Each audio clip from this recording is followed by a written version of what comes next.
Good morning. আশা করব তোমরা সবাই খুব ভালো আছো আর সুস্থ আছো। আমিও খুব ভালো আছি। আজ হচ্ছে 25শে ডিসেম্বর, বৃহস্পতিবার। বাজে এখন ওই সকাল 7:30টার মতো। তো তোমাদের সবাইকে বড়দিনের অনেক অনেক অনেক শুভেচ্ছা ও ভালোবাসা জানিয়ে আজকে আরও একটা নতুন ব্লগ শুরু করলাম সকালবেলা ঝাঁটা হাতে। তো প্রতিদিনই তো ছাদ থেকে এসে এই জায়গাটা বাইরেটা ঝাড় দিই, মুছি না। তো আজ যেহেতু বৃহস্পতিবার, বাইরেটা ভালো করে মুছবো। আর আজকে আমাদের ইন্দ্রবাবু এখনও শুয়ে আছে। শীত পড়ার পর থেকে ও সকালবেলা উঠতেই পারছে না কিছুতেই। না হলে গরমকালে তো এমনও হয় অন্ধকার থাকতেও ও বেরিয়ে যায়, ঘুম ভেঙে যায়, উঠে পড়ে।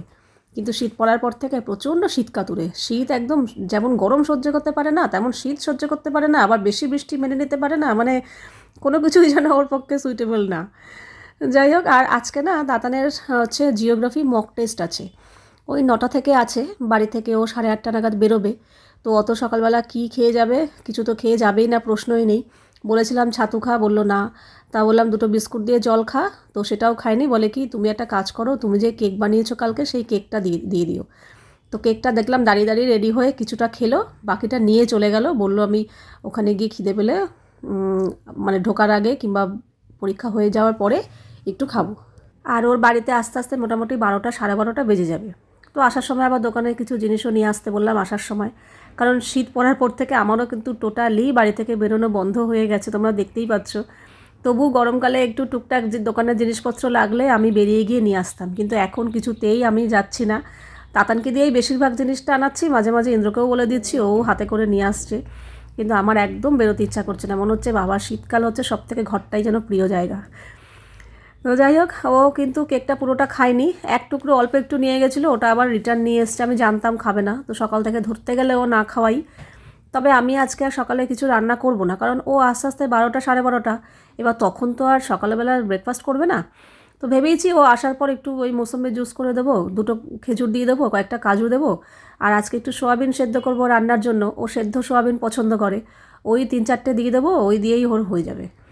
তো আজকে আর কিছু করব না। আর আমি খেয়েছি, আমি যে গতকাল কেক বানিয়েছিলাম সেটাই আমি খেয়েছি। তো আমার কেকটা কিন্তু পরিষ্কার হয়ে গেছে, গতকাল রাত্রে বানিয়েছি, নিচে দিয়েছি, পূজাকেও দিয়েছি। আর ইন্দ্র তো রাত্রেই খেয়ে নিয়েছে, তাতানো এক টুকরো নিয়ে গেছে, ওটাও খাবে। আর আমিও খেয়ে নিয়েছি, ব্যাস খেয়ে দিয়ে কেক পুরো পরিষ্কার। আর এখন ছাদে জামাকাপড় মেলে দিয়ে আসলাম, সকাল সকাল কাচতে দিয়ে দিয়েছিলাম, জামাকাপড় মেলা হয়ে গেছে।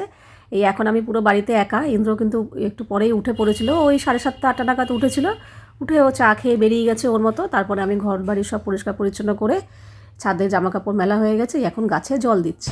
এই গাছটায় না অনেকগুলো ফুল ফুটেছে, আর ফুলগুলো বেশ দেখতে সুন্দরও লাগছে। এই যে, আর চন্দ্রমল্লিকাগুলো এত সুন্দর লাগছে কি বলবো, সাইজে আরেকটু বড় হয়েছে, বেশ সুন্দর লাগছে। কিন্তু একটা দুঃখের কথা কি বলবো তোমাদের, গোলাপ গাছের যে কুড়িটা দেখিয়েছিলাম, এই যে এই জায়গাটা ছিল, কালকে হনুমান এসেছিলো, পুরো কুড়িটা ভেঙে ফেলেছে এখান দিয়ে। প্লাস আরও কিছু কচি পাতা ঠাতা ছিল, পুরো মানে যাচ্ছে তাই অবস্থা করে দিয়েছে গোলাপ গাছটার। তো কালকে যখন হনুমান এসেছিলো, আমি তাতানকে অনেকবার বলেছি যা তো বারান্দায় গিয়ে দেখে আয়, তো ও এসে দেখেও গেছে, তখন আসেনি। এবার কালকে না হনুমানগুলো এই বাড়ির ছাদে অনেকক্ষণ ছিল, প্রায় ঘন্টা 2-3-এর বেশি ছিল। আর ওই আম গাছটা পুরো যাচ্ছে তাই অবস্থা করেছে, আম গাছে উঠেছে, পুরো পাতা ফাতা, ছাদ পুরো পাতায় ভরিয়ে দিয়েছে, কাঁচা পাতাতে পুরো গাছের মধ্যে লাফাঝাপি করেছে। তো এইখানে কখন এসছে জানি না, 2-1বার এসে দেখে গেছি, এবার কন্টিনিউ তো দাঁড়িয়ে থাকা সম্ভব না। কালকে ইন্দ্র রাত্রেবেলা এসছে লাইট জ্বালিয়ে, বলছে মা গোলাপ গাছে কুড়িটা কোথায় গেল? কেন এই বাবা, তাহলে কালকে হনুমান এসেছিলো, এটা হনুমানেরই কাজ। বারবার এসে দেখে গেছি, কিন্তু কখন তার মধ্যে থেকে এসছে তা তো জানি না। কোনো গাছের কিচ্ছু করেনি, সব গাছ ঠিকঠাক আছে, শুধু গোলাপ গাছের কুড়িটাকে ভেঙে ফেলে দিয়ে চলে গেছে। আদৌ খেয়েছে না ফেলেছে, নষ্ট করেছে জানি না। এত মনটা খারাপ লাগছে যে কি সুন্দর কুড়িটা হয়েছিল, লাল পাপড়ি সবে দেখা যাচ্ছিল, আর কয়েকদিন পরেই ফুলটা ফুটতো, পুরো নষ্ট করে দিয়ে চলে গেছে। এখন দেখো নষ্ট এমনি পড়ে গেছে, কী বলবো আর, কিছু করার নেই। তাই হচ্ছে আমার বারান্দার আপডেট, ফুলে ফুলে এত সুন্দর লাগছে দেখতে, কি বলবো। এই যে পুরো কালারিং। কখনো চন্দ্রমল্লিকা আনিনি, কিন্তু আমার তো এখন পিটুনিয়া তো দেখে অভ্যাস হয়ে গেছে, এর আগে অনেকবার এনেছি। কিন্তু চন্দ্রমল্লিকা যেহেতু এর আগে কখনো আনিনি, এখন আনার পর মনে হচ্ছে এই ফুলটাই যেন আমার কাছে বেশি ভালো লাগছে। এরপর যখন গাছ আনবো সামনের বছর শীতে, চন্দ্রমল্লিকা একটা না 2-3টে নিয়ে আসবো। সত্যি গোলাপ গাছের কুড়িটার জন্য এত মনটা খারাপ লাগছে না, যখনই মনে পড়ছে আমার এত খারাপ লাগছে কি বলবো। ইন্দ্রও বলছে, আমারও মানে খুবই খারাপ লাগছে। যা কিছু করার নেই। আর এদিকে পূজারও কাজ করা হয়ে গেছে। আমি এই বাসন কোসন এখন জায়গা মতো রাখবো। আর তাতানের তো আস্তে আস্তে ওই 12টা 12:30 বাজবে বললামই। তো এর ফাঁকে আমি স্নানটাও সেরে আসবো। আর আমার ভিডিওর কাজ প্রায় কমপ্লিট হয়ে গেছে, যেহেতু সকালবেলা কিছু রান্না করতে হয়নি। তো ওই সময়টা আমি বসে বসে আমার এডিটের কাজটা হয়ে গেছে, কারণ গতকালকে আর এডিটের কিচ্ছু ধরিনি। অন্যদিন কি হয়, আগের দিন কিছুটা সেরে রাখি, পরের দিন বাকিটা করি, কিন্তু আজকে পুরোটাই করতে হয়েছে। আগের দিন রাত্রে একটুও করতে পারিনি। বাসন কোসন মাজা ঘষা তো আছেই, সময় লাগে, কিন্তু তারপরে এই বাসন কোসন জায়গা মতো রাখা, এটাও কিন্তু একটা কম ঝুঁকি না, বেশ খানিকটা সময় লাগে। এই যে রান্নাঘরটা বাসন কোসন জায়গা মতো রেখে রান্নাঘরটা একটু পরিষ্কার করে গুছিয়ে টেবিলটা পরিষ্কার করে জায়গার জিনিস জায়গায় রেখে পরিষ্কার করতে এখানেও আমার প্রায় 20 থেকে 25 মিনিট সময় লাগে, অনেকটা। আর এই জায়গাটা পরিষ্কার না হওয়া পর্যন্ত আমি দুপুরে রান্নাবান্নার দিকে আসতেও পারবো না, কারণ এই এত বড় গামলাটা এদিক মানে এখানে থাকে, তারপরে এদিক ওদিক জিনিসপত্র ছড়ানো ছিটানো। আর যদি আমি এমন হয় যে বাসনের গামলার নিচে রেখে কাজ করলাম, তো রান্নার সময় অর্ধেক বাসন খুঁজেই পাবো না। রান্নাঘরটা মোটামুটি গুছিয়ে নিয়েছি, কিছু বাসন রেখে দিয়েছি, আরও কিছু বাসন রয়েছে, ওগুলো জল ঝরেনি, পরে রাখবো। আর টুকটাক একটু বাজার দিয়ে গেল বলতে এই যে আদা, কাঁচা লঙ্কা আর টমেটো ছিল না, এগুলোই বলেছিলাম। তো আবার একটু বেগুন, শসা, উচ্ছে, বেশ কিছু ধনেপাতা, একটা ফুলকপি, পেঁয়াজ, এগুলো দিয়ে গেল। এই সবজিগুলো জায়গা মতো রেখে যাব স্নান করতে। আর আজকে এতদিন ঠান্ডা পড়েছে, আজকে কেন জানি না আমার শীতই ছাড়ছে না। দেখো গলায় মাফলার দিয়ে রেখেছি, কানে মনে হচ্ছে কি ঠান্ডা হাওয়া লাগছে। যাব স্নান করতে, আজকে একটু স্নান নিয়ে ভয় ভয় লাগছে। ভয় ভয় লাগছে বলতে এই পোশাকগুলো খুলতেই ভয় লাগছে, গরম হয়ে গেছে তো। যাক, তবু স্নান তো করতেই হবে। আমিও স্নান করে বেরিয়েছি, আর তখনই তাতান ঢুকেছে। তো যাই হোক, এসে দেখলাম যে ও কেকটা যেটুকু নিয়ে গেছিলো কিছুটা খেয়েছে, আর অল্প একটু নিয়ে এসছে। আর তা বাড়িতে আসার পর আমি বললাম ওইটুকু কেক আগে খেয়ে নে, তারপরে আমি ওই কাজু তারপর খেজুর দিচ্ছি। তো দেখলাম একবারেই কথা মেনে গেল, বাকি কেকটুকু খেয়ে নিয়েছে। আর আজ যেহেতু বৃহস্পতিবার, তো সিংহাসনটা একটু ভালো করে ঝেড়ে পুছে পরিষ্কার করে আবার তারপরে পুজো দেব। আর আজকে না রান্নায় তেমন একটা ঝামেলা নেই। রান্না বলতে গতকালকেই আমাকে ইন্দ্র বলেছিল ডিমের ঝোল করতে, তারপরে কি একটা কারণে ক্যান্সেল হয়ে গিয়ে অন্য রান্না হয়েছে। তো সেটাই আজকে করব, কারণ সবজি করার মতো তেমন একটা কিছু নেই। আর আমাদের যদি ডিমের ঝোল করি, তাতানের জন্য আলাদা করে ডাল ঠাল কিছু করতে হবে না, কারণ ফ্রিজে আগের শিম দিয়ে মুগ ডাল রয়েছে, কালকের বাঁধাকপির ঘন্ট রয়েছে। তো ওকে একটু পাঁপড় ভেজে দেবো, এই দিয়ে ওর হয়ে যাবে। আর ভাবছি আজকেই ফ্রেশ ধনেপাতা এনেছে, তো একটু ধনেপাতা বাটবো।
এদিকে ডিমের ঝোল রেডি।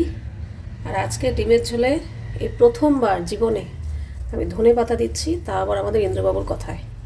বললো আজকে ডিমের ঝোলে ধনে পাতা দেবে, আমি কোনো দিন দেইনি, আজকেই প্রথম দিলাম। দেখা যাক। আজ এখন দুপুর 2টো পাক্কা। এখানে রান্নাবান্না করে রান্নাঘর পরিষ্কার করে ফেলেছি। আর আজকে আমাদের মেনুতে আছে এই যে ধনে পাতা বাটা, এর আগে শিম দিয়ে মুগের ডাল ছিল, সেটা গরম করলাম। তারপর বাঁধাকপির তরকারি অনেকটা রয়েছে, এটাও গরম করলাম। আর আজকে করেছি সয়াবিন দিয়ে আলু দিয়ে কড়াইশুঁটি ধনেপাতা দিয়ে ডিমের ঝোল। ব্যাস, এই হচ্ছে আজকের রান্নাবান্না তো রান্নাবান্না তো এদিকে সব সারা হয়ে গেছে। আর তাতানকে জিজ্ঞাসা করলাম তুই এখন খাবি, বলছে না ওর এখন খিদে নেই, কারণ ও না অনেক বেলা করেই এসছে। তো আসার পরে ওই যে ওই অল্প একটু কেক খেয়েছে, খেজুর কাজু ওই মৌসুমের জুস সব খেয়েছে, ব্যাস ওই খেয়ে ওর হয়ে গেছে, ওর নাকি একটুও খিদে নেই, ও পরে খাবে। তো যাই হোক ইন্দ্র আসুক, ও আসলে আমরা আগে খেয়ে নেবো, পরে ও খাবে। আমাদের খাওয়া হয়ে গেছে, আমাদের ইন্দ্রবাবু খেয়ে দিয়ে বেরিয়ে গেল জাস্ট।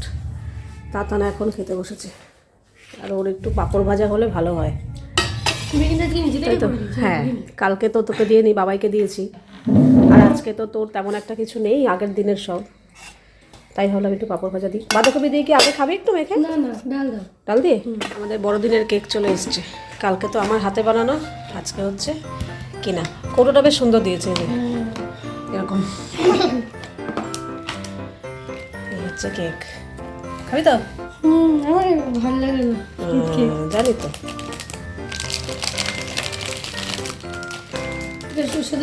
মানে যদি সত্য গরম হতো আমার নিতে ও বাবা হয়েছে। তোমার কেকটা বেশি ভালো।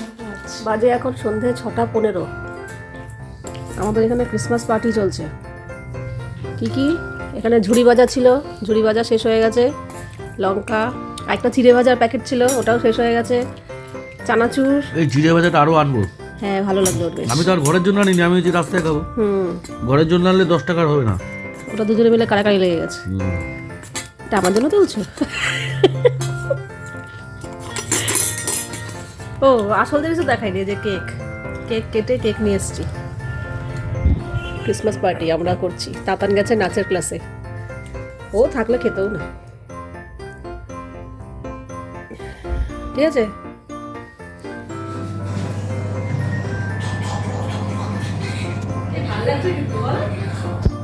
আমি ভূত। এখন আমাদের চায় পাইনি, ক্রিসমাস পার্টি চা। আমি তোকে মেরে ফেলি তাহলে তো তুই আমাকে সারা জীবন বন্ধ করবে। বেকিং পাউডার ইনো দিয়ে দিয়েছি।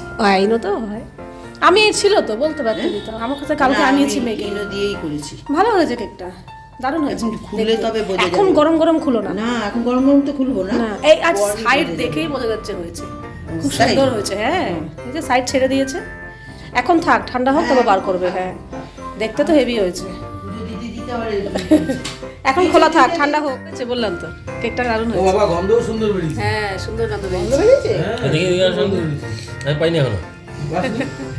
ওপরটার লুকিংটা কিন্তু হেভি হয়েছে, এই যে কত সুন্দর আর বড় সড়ও হয়েছে বেশ।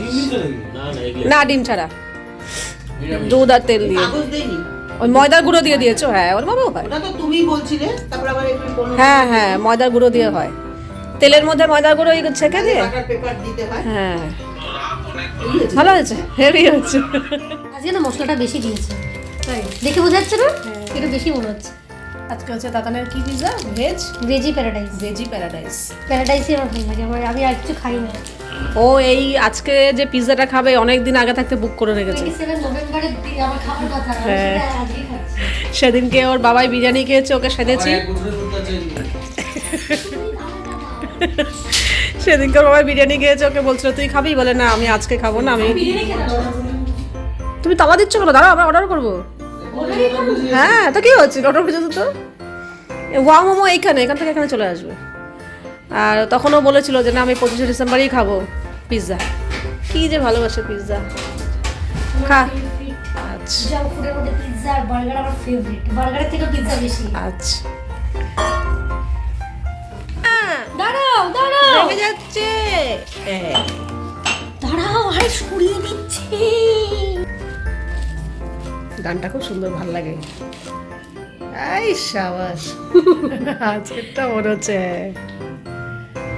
এই তো এই হচ্ছে অরিজিনাল পিৎজা, আজকে যেরকম হলো চিজটা, অন্য সময় হয় না কিন্তু। আজকে 30 বয়সটাই হয়েছে। আমি খেয়েছে পিৎজা, আমি খাবো হচ্ছে মোমো।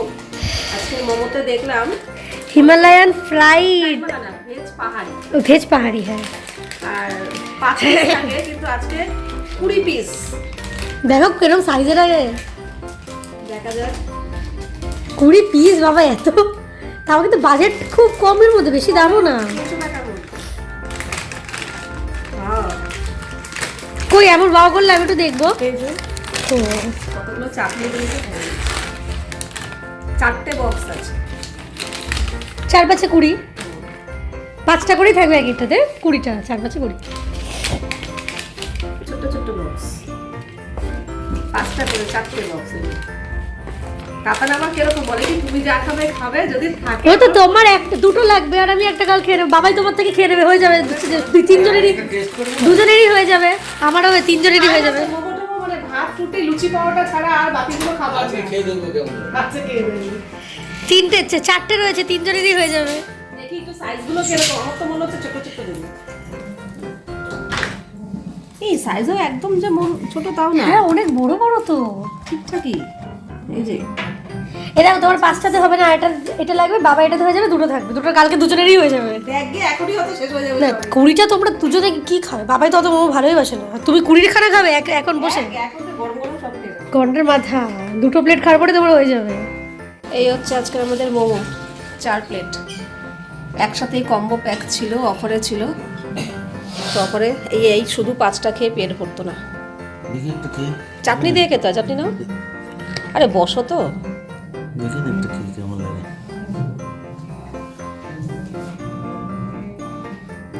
ভেজ কিন্তু কেমন? বাবার রিয়াকশন নর্মাল, কেমন করছে? হ্যাঁ আমার তো মোমো হেভি লাগে, আমি আর থাকতে পারছি না, আমি বসে পড়বো এবার। তবু তো হ্যাঁ, তবু তো ফ্রাইড এনেছি, স্টিম হলে মনে হয় খেতোই না। খাওয়া যাবে, অত খাস কিছু না। দরকার হ্যাঁ, লুচি পরোটা দিয়ে না খেয়ে নেবে। আলু ভাজা ভাত ডাল বেশি ভালো।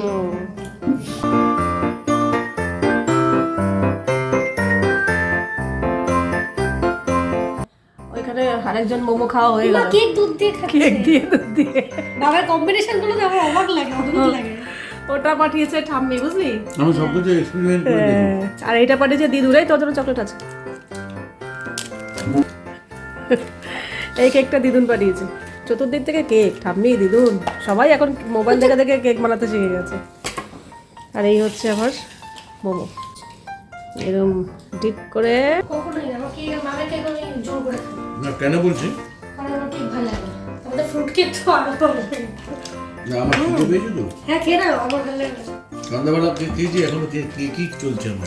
কেকে ডিনার, কেকে ব্রেকফাস্ট, আমার তো আজকে ব্রেকফাস্ট কেক, কাজু, খেজুর, সয়াবিন এসব খেয়ে হয়েছে।